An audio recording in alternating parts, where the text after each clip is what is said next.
Olá, boa noite, seja muito bem-vindo ao ND, que hoje vai falar sobre saúde, cuidados com a pele no verão. Saiba como combater o envelhecimento de forma saudável. E sobre esse assunto, a gente conversa hoje com a doutora Natália Venturelli, dermatologista. Tudo bem, doutora? Seja muito bem-vinda ao ND. Como é que vai? Tudo bem, Roberta, e você? Tá tudo bem? Vamos falar de coisa gostosa hoje. Isso aí, falar de pele bonita, pele saudável e dos problemas também, né? Para que a gente não tenha. Quem não tem problemas, né, doutora? Falar um pouquinho sobre melasma, para a gente começar. O que é o melasma? Aparece geralmente no rosto, pode aparecer em outras regiões do corpo. Então, o melasma, ele é uma mancha, né, escurecida que aparece na pele, que acomete principalmente o rosto, essa região da maçã do rosto, né, o nariz, essa região em cima da boca, mas ela pode também acometer o pescoço, o colo, regiões do corpo também podem ser acometidas, tá? O melasma, ele aparece normalmente em mulheres, na faixa etária de 30 a 55 anos, mas pode acometer homens. 10% dos melasmas são em homens, então 90% são em mulheres. Então, as mulheres são mais acometidas pelo melasma, essa mancha que incomoda tantas mulheres, né? Às vezes chamada de cloasma também. Para variar, a mulherada aí com problema a mais para resolver, 90% é um número considerável, né? Muito mais em mulheres, eles acham que é por relação, por ter aumento dos receptores de estrógeno, mas não se tem certeza se é isso, que se sabe que as mulheres são mais acometidas. Ou seja, traduzindo tudo isso, pode ser um problema hormonal?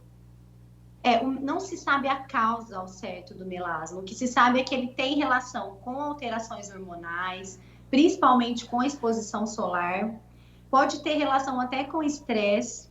Então, tudo pode ser um fator desencadeante aí do melasma. Doutora, hoje a gente tem como distinguir manchas causadas pelo sol e o que seria o melasma? É fácil, só batendo o olho, saber o que é melasma e o que pode ser outro problema de pele? Então, o melasma ele é uma doença crônica causada que o sol é um fator desencadeante para essa mancha. É difícil a gente não saber o que é o melasma para um médico especialista. Quando você vê, geralmente ele é simétrico, acomete os dois lados, diferente das manchas de sol, que são manchas por exposição solar prolongada, muito tempo de exposição solar desde a infância, que vão surgir essas manchinhas de sol, que são mais salpicadinhas, aparecem muito no dorso das mãos, no colo, né, em outras áreas além da área que é mais acometida pelo melasma. Melasma coça? Difícil o melasma coçar, tá? Normalmente ele é uma mancha sem nenhum sintoma. O que pode acontecer é que essa pele geralmente é mais sensível e essa pele pode ter coceira. O que eu brinco é que qualquer vermelhidão na pele com melasma fica marrom depois. Então é uma pele que não pode ficar vermelha, porque tudo que fica vermelho depois fica mais uma manchinha aí. Nesse caso, doutora, muita gente acaba passando maquiagem para disfarçar. A maquiagem, ela é aconselhável usar? É proibida usar? Como é que fica a questão da maquiagem nesse quesito? Olha, para o melasma, a maquiagem é boa, tá? Então, o primeiro fator, o principal fator para essa paciente que tem melasma é que ela abuse e use muito protetor solar. Ela precisa se proteger tanto da luz UV, que são os raios solares, quanto das luzes visíveis, que é essa luz do celular, luz do computador, qualquer luz visível também causa mancha, apesar de não queimar a pele.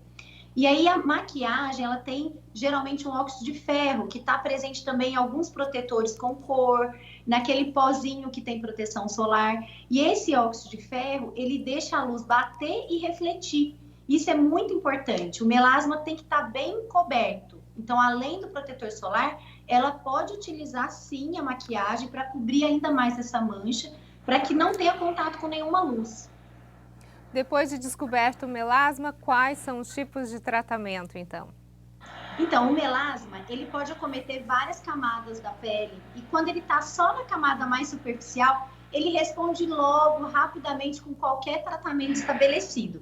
Mas, normalmente, ele é misto, ele acomete várias camadas da pele e aí a gente precisa fazer um protocolo de tratamento. Então, a gente pode começar com tratamento domiciliar, que é o quê? Os creminhos, os clareadores, que tem que ser escolhido com muita cautela e não pode ser usado inadvertidamente, assim, para sempre. A paciente precisa de um acompanhamento para fazer o uso de clareador em casa. Além dos clareadores de creme, a gente pode prescrever para essa paciente hoje medicação via oral, comprimido mesmo, tanto para aumentar a proteção solar, que a gente tem sim como aumentar a proteção solar através do comprimido, que tem uma ação super antioxidante, anti-inflamatória, que não vai deixar essa manchinha voltar, né, que é o mais importante, e tem até o ácido transnexâmico, que é uma medicação que também consegue controlar essa formação de pigmento da pele.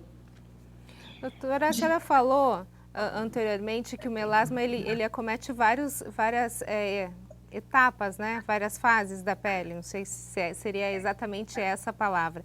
Batendo o olho, o especialista consegue saber se está superficial, se está intermediário, em que fase está esse melasma? Quando a gente faz a primeira avaliação com dermatoscopia, a gente consegue ver, às vezes não totalmente em qual camada está, mas se esse melasma tem, por exemplo, muito vaso, que pode acontecer, tem alguns melasmas que além daquela manchinha marrom, ele pode ter um pouquinho de vasinho vermelhinho, que também precisa de tratamento. Mas quando a gente começa com os cremes em casa, a gente vê que alguns melasmas respondem rapidamente, quer dizer que eles são superficiais, e outros não respondem tão rapidamente. E o mais importante é a gente saber que ele é recidivante, quer dizer, a gente trata e ele pode voltar a qualquer momento. Então, além do tratamento inicial, essa paciente tem que ter um tratamento de acompanhamento, para que essa manchinha não volte, porque essas manchinhas costumam recidivar frequentemente, viu, Roberta? Isso é um grande problema. Tem algum tipo de pele que tenha tendência maior a ter melasma? O que a gente vê é que as peles morenas têm uma chance maior, a pele latina também tem uma chance aumentada aí de ter melasma. E quando a gente vê que não respondeu com esses tratamentos que a gente comentou em casa, tanto de tomar, né, quanto de passar, a gente também pode estabelecer alguns protocolos de tratamento no consultório. Que tipo de protocolos seriam esses, doutora? Desde peeling, que são um conjunto de ácidos que tem uma ação clareadora e que a gente aplica na pele, essa paciente depois lava em casa, são feitos de 3 a 5 sessões. Tem também hoje tratamentos com laser, que são lasers que não promovem aquecimento, que não machucam a pele, mas que conseguem quebrar esse pigmento e ajudar no tratamento do melasma. Então, aí tem várias opções e cada uma, obviamente, o profissional adequa à necessidade do paciente naquele momento, né? Sim. O melasma não é uma doença, não é uma doença que tem cura, tá? Ele é igual, eu brinco com as minhas pacientes que é igual pressão alta. Tem que tomar remédio para pressão sempre, mesmo a pressão estando boa. Então, o melasma é igual. É uma doença crônica igual a pressão alta. A gente trata, melhora aquela mancha e depois a gente tem que continuar tratando para aquela mancha não voltar. Doutora, só para a gente fechar essa questão do melasma, depois a gente vai para um outro assunto que seria a flacidez. Existe alguma ligação do melasma com câncer de pele? Não, não tem relação do melasma com câncer de pele e com nenhum tipo de câncer de pele. O melasma é aquela manchinha que acomete os dois lados, ela é sempre simétrica, é bem diferente de um câncerzinho de pele. Ou seja, dá para tratar de forma tranquila e de forma segura. A gente vai para um rápido intervalo, então, e na sequência a gente fala sobre flacidez. Não sai daí, é um minutinho e a gente volta já já.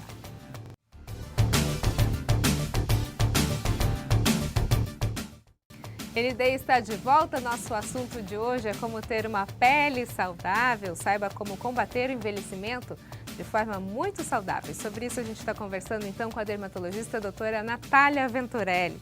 Natália, a gente falou anteriormente sobre o problema do melasma, agora eu gostaria de falar um problema que também acomete grande parte das pessoas, que é a questão da flacidez. O brinco que a gente tem, a gravidade vai contra as pessoas depois de uma certa idade, né? Eu não sei o que acontece. Ela mas não está a nosso favor, né, Roberto? Não está a nosso favor. A gente sabe que esse é um problema que acaba atingindo braços, pernas, outras partes do corpo, mas também pode atingir o rosto. Quando e de forma esse problema começa a aparecer na face? A gente fala que a partir dos 30 anos, a nossa pele começa a perder 1% de colágeno ao ano.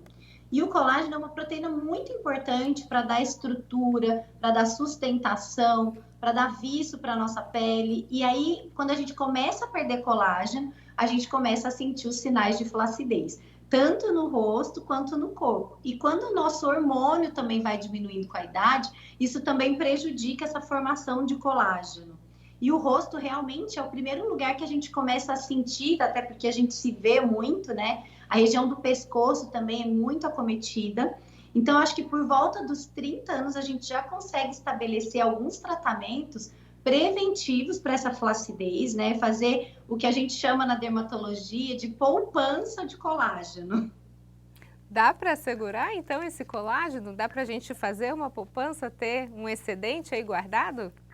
Olha, a gente pode usar algumas estratégias para fazer o estímulo desse colágeno e fazer o fibroblasto, que é a célula que produz colágeno, ficar menos preguiçoso com a idade e começar a produzir colágeno de uma forma eficiente. Porque além da gente perder o colágeno, ele também fica desorganizado, né, com quebra elástica. Então, a primeira prevenção é o nosso estilo de vida. Não se expor tanto ao sol, porque o sol causa um envelhecimento extrínseco, que é causado pela fotorradiação.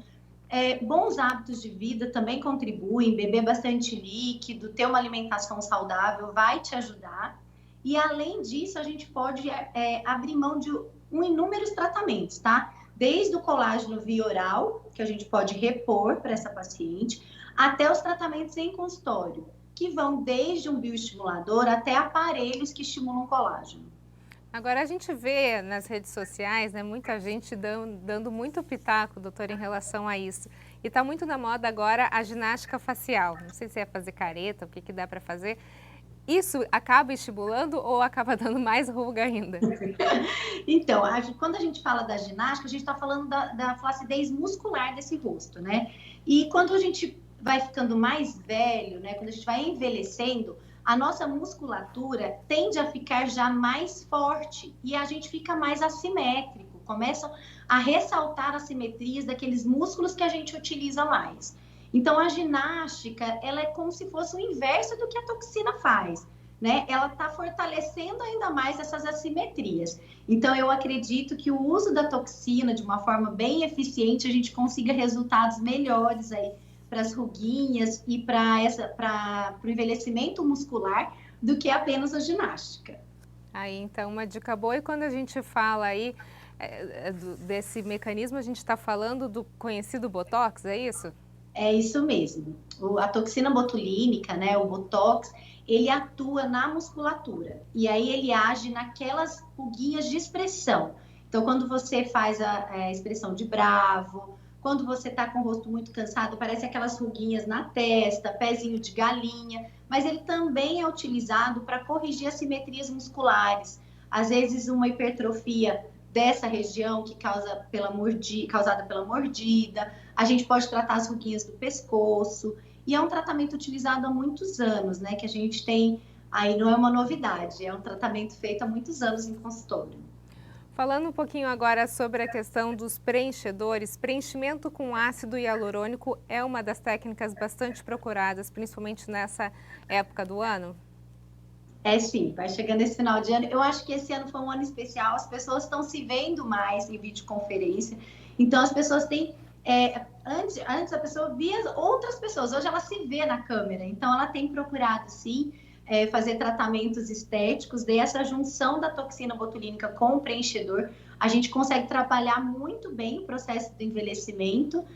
O meu trabalho é muito mais trabalhar esse envelhecimento de uma forma natural, trazer naturalidade, realçar a beleza daquele rosto, sem fazer grandes mudanças. Eu acho que a gente consegue usar o ácido hialurônico e melhorar suporte facial, melhorar contorno, sem fazer mudanças estruturais, porque às vezes a gente tem um certo receio e medo de coisas que a gente vê exageradas por aí.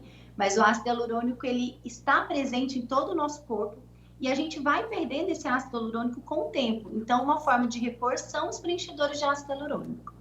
Não tem contraindicação nesse caso? As contraindicações do preenchedor de ácido hialurônico são doenças autoimunes, são algumas enfermidades em que a gente não pode utilizar o ácido hialurônico. Mas em relação à alergia a ácido hialurônico, é uma coisa muito rara de acontecer e hoje existe uma gama muito grande de produtos no mercado. Então, precisa ter um profissional que você confie, porque a gente precisa escolher o produto adequado para que não tenha reações, para que a gente escolha o melhor local para aquele produto, porque o produto que a gente vai, por exemplo, fazer um preenchimento de olheira, não pode ser o mesmo produto que a gente vai fazer um suporte, às vezes, da região malar, que é uma região mais espessa, né? Essa região da olheira é uma pele muito fininha, precisa de um produto muito delicado. Então, quando a gente escolhe o produto certo, a gente chega num resultado muito mais natural. Ok, a gente vai para um rápido intervalo e na sequência a gente fala sobre os exageros nos procedimentos estéticos. Não saia daí, a gente volta já já, é rapidinho.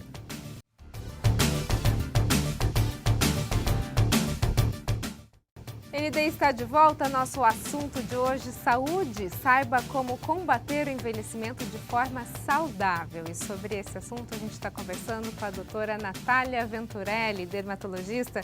Doutora, a gente estava falando sobre os preenchimentos, sobre botox no bloco anterior. Agora tem muito exagero aí acontecendo no mercado. As pessoas que vão às vezes procurar uma harmonização facial saem com um rosto completamente diferente e eu posso dizer que, na minha opinião, muitas vezes totalmente desarmonizados. O que acontece aí, doutora? Como saber qual o ponto certo, até onde chegar?